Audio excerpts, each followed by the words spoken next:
So floats enable us to do some really cool stuff now when it comes to developing some interesting and original page layouts. So what we're going to do for this exercise is to put all of those things together and build a complete page layout with all the examples that we've used so far. So, first things first, I have an XHTML document. That shouldn't surprise any of you by now.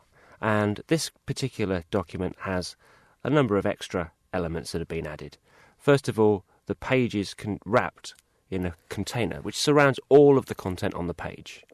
Inside that, we have a branding area, branding div, followed by the content, main and sub that we've been using before, and now a site info div, where all that stuff about site credits and accessibility compliance and interesting stuff like that gets put. So let's have a look at that in the browser and save the file. Preview in browser, and it doesn't look particularly appealing, but we're soon going to do some things about that. So let's start by adding some styles again.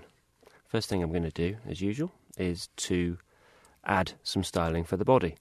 Now, you might remember from one of the previous examples that we added some colour and font, but most importantly, for earlier browsers, particularly Internet Explorer 5 on Windows. I'd like to make a quick comment on that. Using text-align center to center interface elements is actually a hack. And it's important to note that because text-align is obviously a text-based property. And to apply it to an element that is not a text-related element, such as body, which is non-specific to text, is considered hackish. So really the right way to do this is the margin auto, which is why we put that in later on. But because of the backward compatibility issue, this is why we use it. And it's important that people note that. Yeah, I mean, it's a shame that we still have to support very old browsers like Internet Explorer 5 for Windows, but this is a simple workaround. Right, and it's not going to hurt anything, but it is good to be aware of instances when you're using something for an application it wasn't meant to be used for. Far better that we put one line of CSS into an external CSS file than have to use presentational markup. Absolutely. So, we've styled the body. Now let's style the container, which fits around the entire content of the page. And once again, I've set a width, this time in pixels, and I've used the margin 0 auto technique to center that within the browser window. And then again, I've overridden the body text-align center with text-align left for all the content. I'm going to now style the content div, and you'll notice here that I'm using width 100%.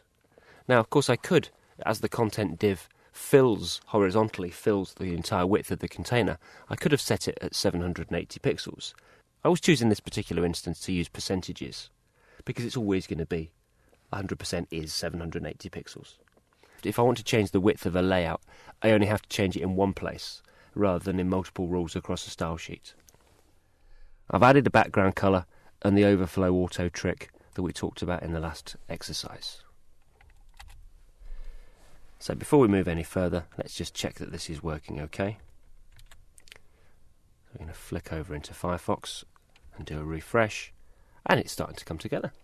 It still doesn't bear any resemblance to the final layout that we're going to create, but that won't take too long with a bit of CSS.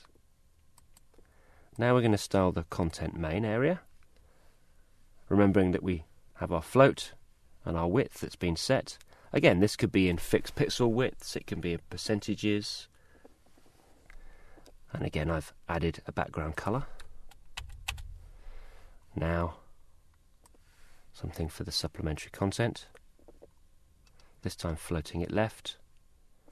Let's have a look at that. And now it's starting to come together nicely. So let's add one or two more rules. This one for the site info, which commonly sits down in the footer. To avoid any peculiarities, is to set a width of 100%. Or I could also add a background colour or any styling to that too.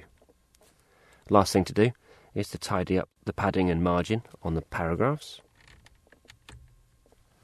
Over into the browser and refresh. And here we have a nice, simple, floated column layout. Now this is incredibly flexible, because if I come back now into my code editor, and for example the client turns around and says, "Ooh, on our website where you've got the sidebar on the left, I've now decided that it needs to be on the right," we can just flip those over. And of course, if the styles are held in an external style sheet, then we're only having to change this in one place, not across multiple documents. So from this to this, with just a simple change of code. Yeah, and with CSS, if you have 1 million documents that are attached to that particular CSS file, and the boss comes in and says, "I want that change," you could see how long it took Andy to do that, all of 20 seconds? So, you open up the CSS file, flip them around, leave for the day, tell your boss it's going to take you a week, and have a nice little rest. You're not really recommending that people do that, Molly. Oh, absolutely. CSS for your advantage. Why not? Now, we can do a lot more complicated things with floats than just the example that we've shown you today.